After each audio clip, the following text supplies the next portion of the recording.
ഏതാണ്ട് 65,000 സ്ത്രീകൾ ഓരോ വർഷവും പ്രസവ സമയത്ത് മരിക്കുന്നു. 1/3 അമ്മമാർ മാത്രമേ ആശുപത്രികളിൽ പ്രസവിക്കുന്നുള്ളൂ.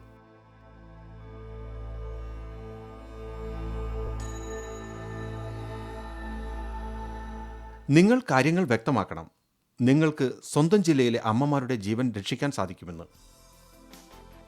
ഒരു ചെറിയ കാര്യങ്ങൾ നിങ്ങളുടെ നാട്ടിലെ അമ്മമാരുടെ ജീവൻ രക്ഷിക്കാൻ വളരെയധികം സഹായിക്കും. നിങ്ങളുടെ ജില്ലയിലെ പല CSCയിലും സ്പെഷ്യലിസ്റ്റ് ഡോക്ടർമാർ ആവശ്യത്തിനുണ്ടാകണം. മുഴുവൻ സമയ സേവനത്തിലൂടെ സുഖപ്രസവങ്ങൾ സാധ്യമാക്കാൻ സാധിക്കും. പ്രസവ സംബന്ധമായ മരണങ്ങളെക്കുറിച്ച് ഓരോ മാസവും റിപ്പോർട്ട് തയ്യാറാക്കുക. അത് പത്രങ്ങൾക്ക് കൊടുക്കുക.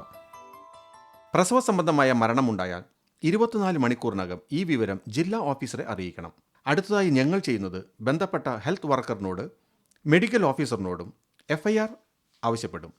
അതിനുശേഷം ഞങ്ങൾ സ്ഥലം സന്ദർശിച്ച് അമ്മയുടെ മരണകാരണങ്ങൾ എന്താണെന്ന് വിശകലനം ചെയ്യും.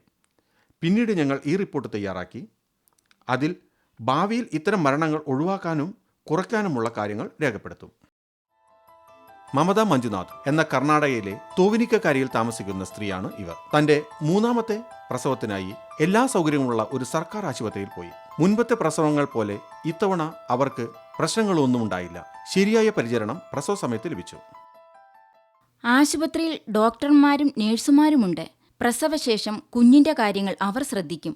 കുഞ്ഞുണ്ടായ ശേഷം അവർ രക്തം തുടച്ചു കളയും. പ്രസവ സമയത്തെ എല്ലാ പ്രശ്നങ്ങളിലും അവർ പ്രത്യേകം ശ്രദ്ധിക്കും. പ്രസവത്തിന് സർക്കാർ ആശുപത്രിയിൽ പോവണം. പ്രസവ സമയത്തും അതിനുശേഷവും അവർ എന്നെ നന്നായി പരിചരിച്ചു. എല്ലാ സ്ത്രീകളും ജനനി സുരക്ഷാ യോജന വഴിയുള്ള സാമ്പത്തിക സഹായത്തെപ്പറ്റി അറിയാൻ റേഡിയോ, പത്രങ്ങൾ, പിന്നെ SMS ഉപയോഗിക്കുക. പ്രസവ സംബന്ധമായ മരണം 50% വരെ കുറയ്ക്കാൻ നിങ്ങൾക്ക് സാധിക്കും.